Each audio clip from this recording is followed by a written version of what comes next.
जीपीएसचा वापर सीसीटीव्हीचा विचार करून पालघर जिल्ह्यातील शिंदेंच्या शिवसेनेचे पदाधिकारी अशोक धोडी यांची हत्या करण्यात आल्याचं धक्कादायक वास्तव आता समोर आलेलं आहे।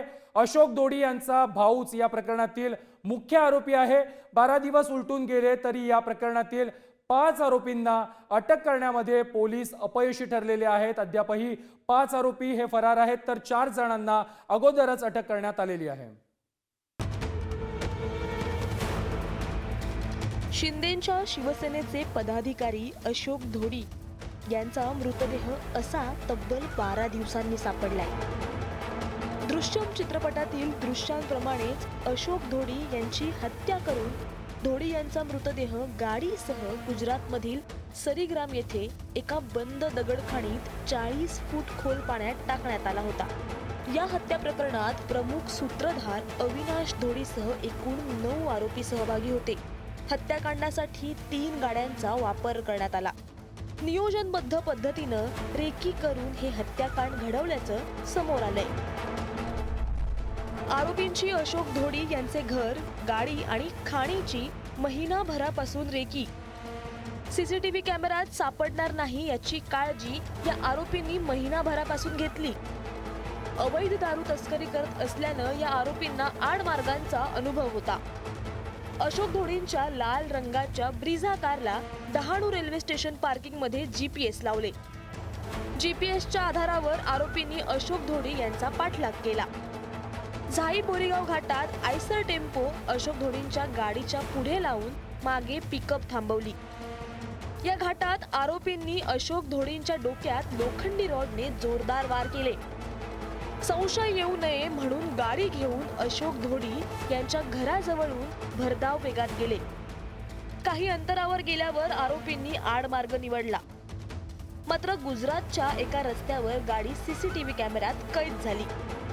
संशय येऊ नये म्हणून आरोपींनी आपले सर्व मोबाईल एकाच ठिकाणी ठेवले होते।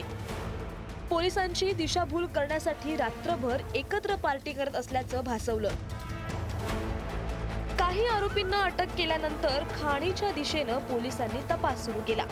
खाणीच्या टेकड्यावर असलेल्या एका दगडाला गाडीचा लहान सेन्सर अडकल्याचं समोर आलं।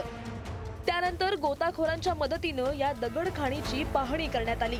यावेळी 40 ते 45 फूट खोल पाण्यात लाल कलरची ब्रिझा कार आणि गाडीच्या डिक्कीत प्लास्टिक पिशवीत ठेवलेला अशोक धोडींचा मृतदेह समोर आला। जे 4 आरोपी आम्ही अटक केलेले आहेत ते प्रत्यक्षदर्शी त्या ठिकाणी होते, त्या गुन्ह्यामध्ये सहभागी होते आणि या गुन्ह्यामध्ये सहभागी असल्यामुळे त्यांनी जी माहिती दिली त्याच्या आधारावर भिलाडमध्ये एका स्टोन क्वॅरीमधून 40-45 फूट पाण्यामधून हे वाहन काढलेलं आहे। त्या वाहनामध्येच डिकीमध्ये ती डेड बॉडी होती। ती आता त्या संदर्भात पुढील तपास सुरू आहे आणि यामध्ये 4 आरोपी अटक आहेत। बाकीचे 3 आरोपी जे निष्पन्न झालेले आहेत ते अद्याप फरार आहेत। आणखी तपासामध्ये काही आरोपी निष्पन्न होऊ शकतात, त्या अनुषंगाने पुढचा तपास सुरू आहे। अशोक धोडी यांचा भाऊ अविनाश धोडी हाच या हत्येचा मुख्य सूत्रधार असल्याचं समोर आलंय। मृत अशोक धोडी आणि मुख्य आरोपी अविनाश धोडी यांच्यात काही वर्षांपासून कौटुंबिक वाद होते। आरोपी अविनाश धोडीचा अवैधरित्या दारू विक्रीचा व्यवसाय होता। तो दमन आणि दादरा नगर हवेलीतून दारू महाराष्ट्रात आणत होता। या व्यवसायात अशोक धोडी अडचण ठरत होते। यापूर्वीही अनेक वेळा अशोक धोडी यांच्यावर हल्ले झाले होते। आरोपी अविनाश धोडी याच्यावर यापूर्वीही अनेक गुन्हे दाखल आहेत। तपासाचे कंगोरे माहीत असल्याने अपहरण आणि हत्या करताना मोठी खबरदारी बाळगली। हत्येप्रकरणी पोलीस चौकशीनंतर अविनाश धोडी झाला फरार। आरोपी अविनाश धोडी आणि त्याचे साथीदार गुजरात किंवा राजस्थानमध्ये पळून गेल्याचा संशय पोलिसांना आहे। सध्या पालघर पोलिसांची 8 पथकं परराज्यात या आरोपींचा शोध घेत आहेत। आरोपींना लवकर अटक करून त्यांना फाशीची शिक्षा द्या, अन्यथा कुटुंबातील सदस्यांच्या जीवाला धोका असल्याची भीती मृत अशोक धोडी यांचा मुलगा आकाशनं व्यक्त केली आहे। अविनाश धोडी फरार आहे, त्याला त्याच्या बायकोला अटक करावी ही माझी मांग आहे। आणि दुसरी मांग म्हणजे कसं, बाकीचे जे आरोपी आहेत ते लोकांना चालता येत नाही एवढं टॉर्चर करा आणि एवढे मारा। क्राईम ब्रांच एनसीबी तुम्हाला सांगतोय, प्लीज आम्हाला न्याय पुढे पण द्या, फाशीची सजा मिळावी, नाहीतर काय पुढे जाऊन सर्व गावाला धोका आहे, पालघर जिल्ह्याला पण धोका आहे. असे एवढे प्लॅनिंग न करणं म्हणजे खायची गोष्ट नाही. सर्व CCTV ते लोकांनी चुकवलेले आहेत. 20 जानेवारीला अशोक धोडी बेपत्ता झाले होते. त्यानंतर 10 दिवसांनी त्यांचा मृतदेह सापडलाय.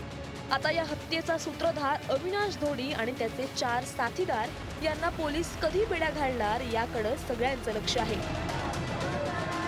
जितेंद्र पाटील, पुढारी न्यूज, पालघर.